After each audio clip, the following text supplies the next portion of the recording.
بسم اللہ الرحمن الرحیم۔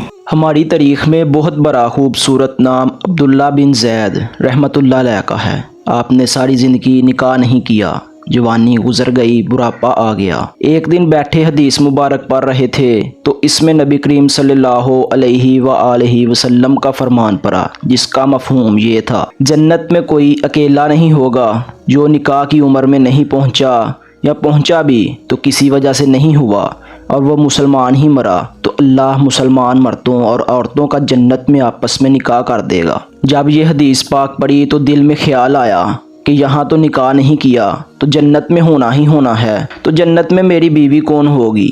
دعا کی کہ یا اللہ مجھے دکھا تو صحیح جنت میں میری بیوی کون ہوگی۔ پہلی رات دعا قبول نہیں ہوئی، دوسری رات بھی دعا قبول نہیں ہوئی، تیسری رات دعا قبول ہو گئی۔ خواب میں کیا دیکھتے ہیں؟ کالے رنگ کی عورت ہے، حضرت بلال حبشی کے دیس کی رہنے والی، حبشہ کے دیس کی ہے، اور وہ کیا کہتی ہے کہ میں میمونہ ولید ہوں اور میں بصرہ میں رہتی ہوں۔ پتہ مل گیا، آنکھ کھلی، حضرت کی تہجد کا وقت تھا، نوافل پڑھے، نماز فجر باجماعت ادا کی اور سواری لے کر حضرت عبداللہ بن زید بصرہ گئے۔ وہاں لوگوں نے بڑا استقبال کیا، حضرت کا نام ہی بہت بڑا تھا۔ بٹھا کر پوچھا، حضرت بتائے بغیر کیسے آنا ہوا؟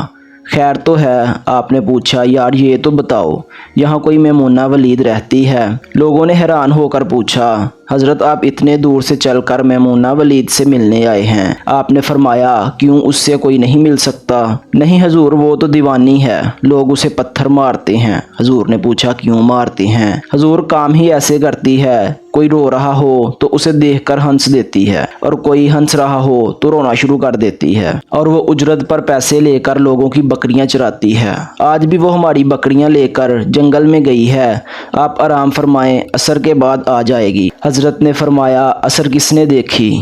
کہاں وہ کس سمت گئی ہے؟ لوگوں نے کہا، حضور جنگل نہ جائیں، بہت خوفناک جنگل ہے۔ آپ نے فرمایا، بتاؤ کس طرف گئی ہے؟ لوگوں نے بتایا۔ آپ فرماتے ہیں کہ میں نکل گیا، اور فرماتے ہیں کہ جب میں جنگل گیا واقعی خوفناک جنگل تھا، جنگلی جانوروں کی بھرمار تھی، قدم قدم پر کوئی نہ کوئی چیز کھڑی ہے۔ آپ فرماتے ہیں کہ قربان جاؤں اس عورت کی مردانگی پر، وہ اس جنگل میں کس طرح بکریاں چرا رہی ہے، شیروں نے اس کی بکریوں کو ابھی تک کھایا نہیں، اتنے درندے ہیں، سارے مل کر حملہ کر دیں تو کیا کرے یہ اکیلی عورت، کس کس کو روکے گی؟ خیر آپ فرماتے ہیں کہ وہ جگہ جہاں لوگوں نے مجھے بتائی تھی میں وہاں پہنچ گیا۔ جب میں وہاں پہنچا تو منظر دیکھ کر میں حیران رہ گیا۔ دو حیران کر دینے والے مناظر تھے۔ پہلا، میمونہ ولید بکریاں نہیں چرا رہی تھی، بلکہ اس جنگل میں جائے نماز بچھا کر نوافل پڑھ رہی تھی، پر بکریاں چرانا تو بہانہ تھا، یہ تو بہانہ تھا کنارہ کشی کا۔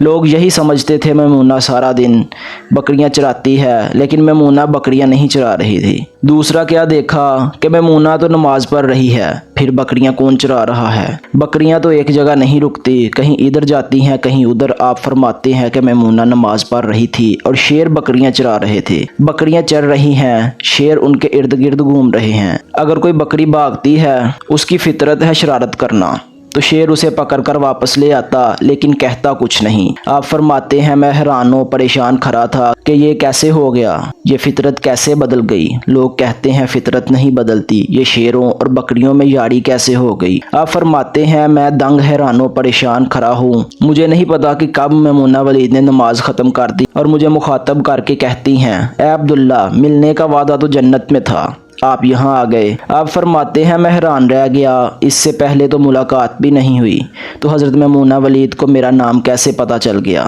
تو آپ فرماتے ہیں میں نے حضرت میمونہ ولید سے سوال کیا، اس سے پہلے ہم ملے نہیں، ملاقات نہیں ہوئی، اس سے پہلے ہم ملے نہیں، ملاقات نہیں ہوئی ہماری، تو میرا نام کیسے پتا چلا؟ تو آپ کو جواب کیا ملا؟ حضرت میمونہ ولید فرماتی ہیں، عبداللہ جس اللہ نے رات کو تجھے میرے بارے میں بتایا ہے، اسی اللہ نے مجھے آپ کے بارے میں بتایا ہے۔